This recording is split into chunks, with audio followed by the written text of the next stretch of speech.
Hello all, welcome to Medical Coding Seeds. இந்த சேனலில் medical coding கையிலன்னு ஈஸியாக புரிந்து கொள்ள மல்டிபிள் எக்ஸாம்பிளுடன் சில டிப்ஸ் அண்ட் ட்ரிக்ஸை பார்க்கலாம். அதில் நாம் இப்போ பார்க்க போகிற டாபிக் எக்ஸ்டர்னல் அப்ரோச். எக்ஸ்டர்னல் அப்ரோச்சுக்கு ரெண்டு விதமான டெஃபினேஷன் இருக்குது. First definition, procedure perform directly on the skin or mucous membrane.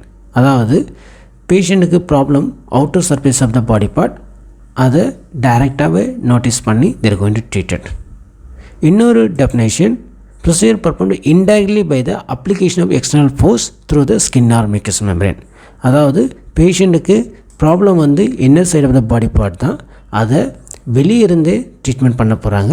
எப்படின்னா இன்டைரக்ட்லி, அதுக்காக they using the external force, அதாவது சம் எனர்ஜியை they going to utilised. For example இங்கே கிட்னி ஸ்டோன். ஸோ கிட்னின்றது inner side of the anatomy part, அதை வெளியே இருந்து shock wave அனுப்பிச்சு they not making the any incision or a puncturing and all, but external சர்ஃபேஸ்லேருந்து ஒரு force அனுப்பிச்சு அந்த பர்டிகுலர் ஸ்டோனை க்ரஷிங் பண்ணுறாங்க, இல்லை ஃப்ராக்சர் ரிடக்ஷன். இங்கே போனுன்றது inner side of the body part. So they using some manipulation or some force, they are going to reduce the fractures. So இங்கேயும் visualization பார்த்தீங்கன்னா absence for inner side of the body part. So இதை பற்றி எக்ஸாம்பிளோட பார்க்கலாம். Example 1. A 50-year-old male diagnosed with multiple left kidney stone was admitted for undergoing extracorporeal shockwave lithotripsy. The patient was placed on the lithotripsy table with a supine position. After the confirmation of calculus location by ultrasound, a total of 200 ultrasound shock were passed on the calculus and fragmented. அதாவது இந்த ப்ரொசீஜரில் பார்த்திங்கன்னா நமக்கு எந்த விதமான இன்சிஷனோ ஃபங்க்சரோ எதுவுமே இருக்காது. It's not a invasive procedures. So பேஷண்ட்டை ஒரு ஆப்ரேட்டிவ் டேபிளில் படுக்க வச்சுட்டு they're going to utilising confirming that stone location and they're going to passing the some energy. இந்த இடத்துல பார்த்திங்கன்னா 200 அல்ட்ராசவுண்ட் ஷாக்ஸ் வர் பாஸ்டு. இங்கே ஸ்டோன் ஃப்ராக்மெண்ட்னா they're making the small pieces. After that it will be going through the physiologically excreted out. So இதை confirm பண்ணுறதுக்கு the patient is reposition multiple times to maintain the shock wave focal point on the stones during the treatment. So பேஷண்ட்டுக்கு மறுபடியும் multiple டைம்ஸில் அந்த shock wave கொடுக்கும்போது அதனுடைய stone ஆகுது excreted small பீசஸாக ஆகிடுது. ஸோ இது அப்ரோச்சஸ் பார்த்திங்கன்னா external only. Or example 2. 67-year-old female who present to the ED following a fall from 3-step ladder. அதாவது லேட்டர்லேருந்து ஃபால் ஆனதுனால அவங்களுக்கு ED டிபார்ட்மெண்ட் வந்திருக்காங்க. Upon ED evaluation of the patient and review of X-ray, the ED physician determines that the patient sustained displaced fracture of the shaft ulna. அதாவது shaft of the ulna displaced fracture ஆயிருக்கு. The physician used a combination of traction and counter traction with manual manipulation of the fracture. So இங்கே நம்மளுக்கு ஃப்ராக்சருக்கு 3 type of treatment இருக்குது. Open approach, percutaneous and closed. So open approach already நான் ஒரு video share பண்ணியிருக்கேன். அதுக்கு centimetre size incision பண்ணுவாங்க. பர்குட்டினியஸ்னும் போது puncture, they making the wire or a needle insert பண்ணுவாங்க. ஆனால் இதில் பார்த்திங்கன்னா எந்த விதமான இன்வேசிவ் நேச்சரும் இல்லை, அதாவது இன்சிஷனும் இல்லை. ஜஸ்ட் ஃபிசிஷியன் மேனிப்புலேஷன் தான் பண்ணியிருக்காரு. அதாவது ட்ராக்ஷன் அண்ட் கவுண்டர் ட்ராக்ஷன் மூலமாக அந்த டிஸ்பிளேஸ் ஆன போனை normal location or restore or realignment on the bone. அதுக்கப்புறம் due to the swelling a plaster mold splint was applied for immobilization and protection of the fracture.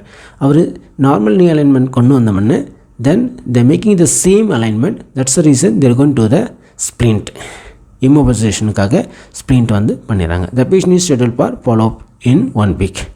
So இதில் என்ன அப்ரோச்சுன்னு பார்த்தீங்கன்னா நம்மளுக்கு ஃப்ராக்சரில் ஏற்கனவே சொன்ன மாதிரி க்ளோஸ் ட்ரீட்மெண்ட்டாக பர்குட்டினியஸாக ஓப்பன் அப்ரோச்சான்னு பார்த்தீங்கன்னா இது close treatment. They not making the any incision or they not making the any function. That's the reason this approach is closed or a external approaches only.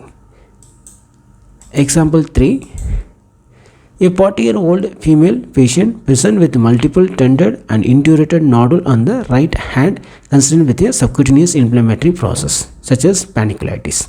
இது என்னன்னா பேஷண்ட்டுக்கு கண்டிஷன் வந்து அவுட்டர் சர்ஃபேஸில் இருக்குது. The physician can visualize in the naked eye itself without any making incision. Open அப்ரோச்சுக்கும் எக்ஸ்டர்னலுக்கும் அதான் difference. So open அப்ரோச்சில் they making the incision to visualized in the naked eye. Due to the reason they are going to exposure the particular organ. ஆனால் இங்கே வந்து அந்த கண்டிஷனை the physician can visualize in the without making the any incision. இங்கேயும் incision or sharp instrumentation use பண்ணாங்க. அது எதுக்காகனா they are going to treat the condition, not for the approaches. So அப்ரோச்சஸ்ன்றது வந்து how to reach the body part, but இங்கே use பண்ணுற sharp இன்ஸ்ட்ருமெண்டேஷனும் or இன்சிஷனும் that's a treatment purpose, not a approach purpose. So using the vertical incision technique, sharply removed an optimally deep and wide sample of the lesion with a scalpel. This is accomplished by vertically oriented incision passing through the epidermis and dermis into the subcutaneous to remove a fusiform sample of subcutaneous tissue. So இங்கே பண்ணுற incision எல்லாமே பார்த்தீங்கன்னா it's a treatment purpose, not a approach purpose. That's only the difference between the open and external. இதில் நிறைய பேருக்கு confusion வரும். இங்கே open approach இருக்கும்போது they may using the word centimeter in size and they are going to reaching the particular anatomy part. ஆனால் இங்கே கண்டிஷனே skin லெவல்லே நம்மளுக்கு தெரியுது. அது டீப்பர் ரேஞ்சில் போயிருந்தாலும் அதுக்காக தான் physician வந்து making the incision and down to that one and they're going to remove that one. So it's not a approaches of open, this is comes under the closed or a external approaches only. Now the conclusion. So external approach directly they are done in the skin or that's the outer surface. So the visualization is direct visualization. Indirectly by force or energy. So indirectly every inner side of the anatomy part வந்து the treatment பண்ண போறாங்கன்னா definitely they using the energy or a force. So no visualization for the indirect by force or energy.